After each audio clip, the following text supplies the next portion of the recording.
جہیز کی جڑ کاٹی جائے۔ اگرچہ میں نے جو عہد لیا تھا، یہ 10 جنوری 1975 کا میرے پاس یہ ایک رقعہ ہے موجود لکھا ہوا۔ ہمارے ایک ساتھی تنظیم کے ہوتے تھے محمد علی ورد، ان کی شادی پر میں نے جو خطبہ دیا تھا، پھر میں نے مسجد خضرہ میں لوگوں کو کھڑے ہو کر ہاتھ اٹھوا لیے تھے کہ اس کی پابندی کرنی ہوگی، انہوں نے ہاتھ اٹھائے تھے۔ اس میں میں نے اس کو شامل نہیں کیا تھا۔ یہ جہیز کا معاملہ جو ہے یہ ذرا ہمارے معاشی نظام کے ساتھ وابستہ ہے، اس میں کوئی ڈیمانڈ اینڈ سپلائی کا معاملہ بھی ہے، یہ آسانی سے ختم ہونے والی لعنت نہیں ہے۔ اس وقت ہم نے صرف ایک پابندی لگائی تھی کہ اس کی نمائش نہ ہو، بلکہ یہ ہے کہ آپ کو جو کچھ دینا ہے 2 دن پہلے بھیج دیجئے لڑکے والے کے، یا 2 دن بعد میں بھیج دیجئے، نمائش نہ ہو کہ غریبوں کو یہ احساس نہ ہو کہ فلاں کی بیٹی تو یہ کچھ لے کر گئی ہے اور یہ کہ میرے پاس کچھ بھی نہیں ہے دینے کے لیے۔ یہ جو احساس محرومی ہے آپ نوٹ کیجئے۔ میں نے آپ کو بتایا اسراف کہتے ہیں ضرورت کی جگہ پر ضرورت سے زیادہ خرچ کر دیں، اور تبذیر کہتے ہیں بلا ضرورت خرچ کر دیں، صرف نمود و نمائش کے لیے، اپنی دولت کے مظاہرے کے لیے، اپنی دولت مندی کی دھوس چبانے کے لیے۔ پوری کوٹھی جو ہے قمقمہ بنی ہوئی ہے، ہر جگہ پر ہر درخت کے ہر پتے کے ساتھ بلب لگا ہوا ہے، معلوم ہو جگمگ جگمگ جگمگ ہو رہی ہے۔ بڑے عمدہ لباس سفید براق پہنے ہوئے جو بہرے ہیں وہ کھانے ڈشیں لیے ادھر ادھر جا رہے ہیں۔ یہ جو کچھ ہے اسراف، اور اس کے بعد تبذیر کے بارے میں تو فرمایا، اسراف کے لیے تو صرف یہ کہا تسرفو لا تسرفو، اسراف نہ کرو، کلوا واشربوا ولا تسرفوا، کھاؤ پیو اسراف نہ کرو۔ لیکن تبذیر کے بارے میں فرمایا ان المبذرین کانوا اخوان الشیاطین، یہ مبذر جو ہیں یہ تو شیطانوں کے بھائی ہیں۔ کیوں؟ کافی عرصے تک میرا ذہن اس پر اڑا رہا، کیوں تشبیہ دی گئی؟ پھر بات کھلی سورہ مائدہ میں جا کر شراب کی حرمت کے ضمن میں الفاظ آئے، انما یرید الشیطان ان یوقع بینکم العداوۃ والبغضاء فی الخمر والمیسر، یہ شیطان یہ چاہتا ہے مسلمانوں کہ تمہارے اندر آپس میں بغض اور دشمنی پیدا کر دے شراب کے ذریعے اور جوئے کے ذریعے۔ شیطان چاہتا یہی ہے۔ اس شیطان کا حربہ لوگوں کے دلوں کو پھاڑ دینا، کلاس کانشسنس پیدا کر دینا، محرومین اور مترفین کے علیحدہ طبقے ہو جائیں، اور پھر لڑیں گے ٹکرائیں گے پھر۔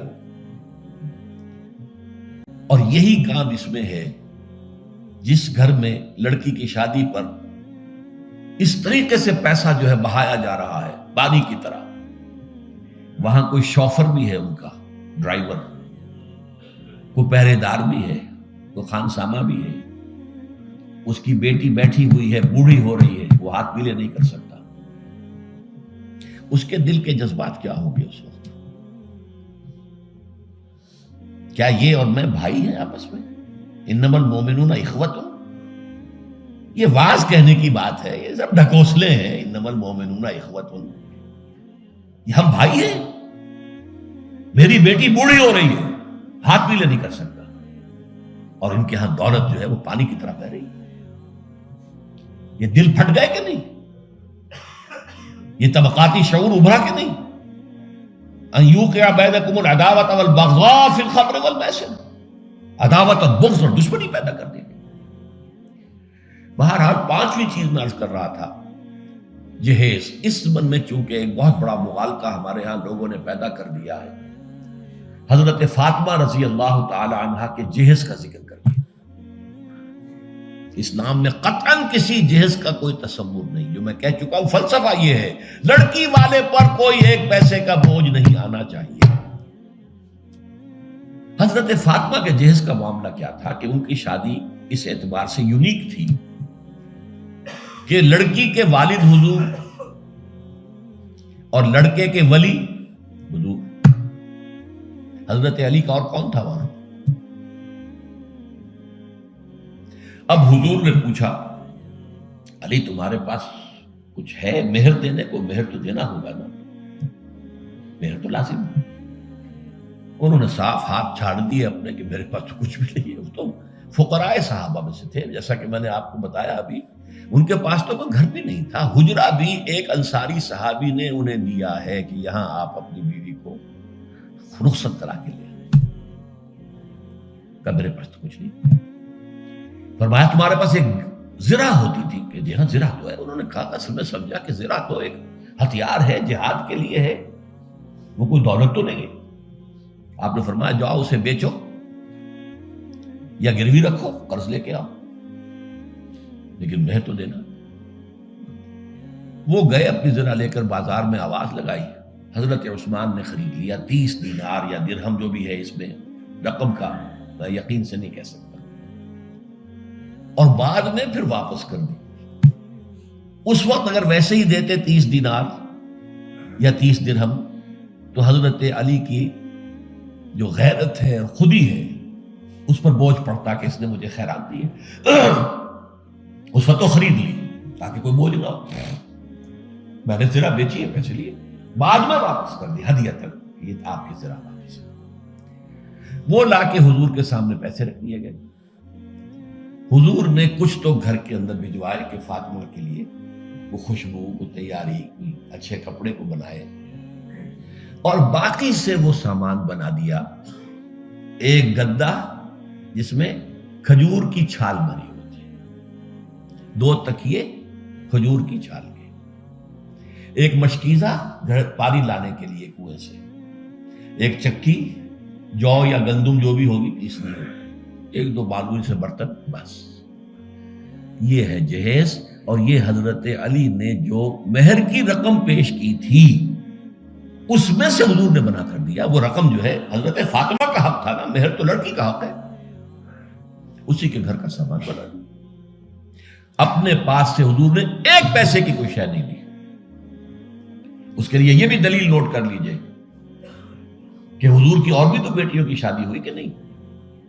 حضرت عثمان کے گھر میں 2 بیٹیاں گئی ہیں حضور کی۔ پہلی بیٹی تو خیر مکے میں گئی تھی، ابھی شاید وحی کا آغاز بھی نہ ہوا ہو، میں یقین سے تو نہیں کہہ سکتا، ہو سکتا ہے کہ حضور کی نبوت کے ظہور سے پہلے شادی ہوئی ہو سکتا ہے، ممکن، لیکن ایک شادی تو مدینے میں ہوئی ہے۔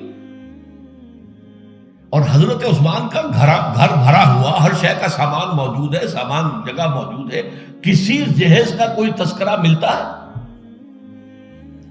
تو یہ جہیز نہیں تھا، یہ خالص ہندوانہ تصور ہے۔ اور اس کی وجہ کیا ہے؟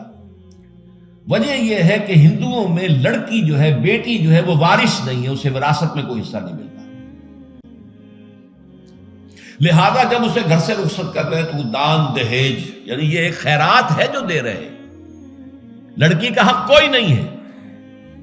بلکہ راجپوتوں وغیرہ میں تو ہندوؤں کے اندر آپ کو معلوم ہونا چاہیے، لڑکا بھی صرف بڑا لڑکا وارث ہوتا تھا تاکہ زمین کے ٹکڑے نہ ہوں۔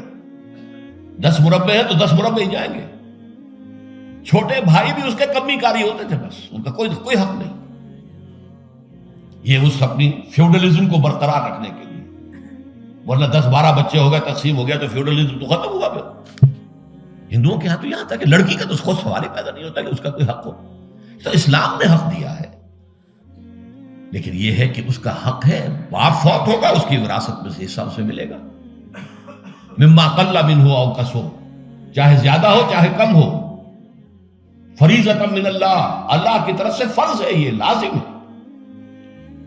ماں فوت ہوگی، ماں کے اگر کوئی ہے وراثت ہے، اس میں سے بیٹوں کو بھی بیٹی کو بھی حصہ ملے گا۔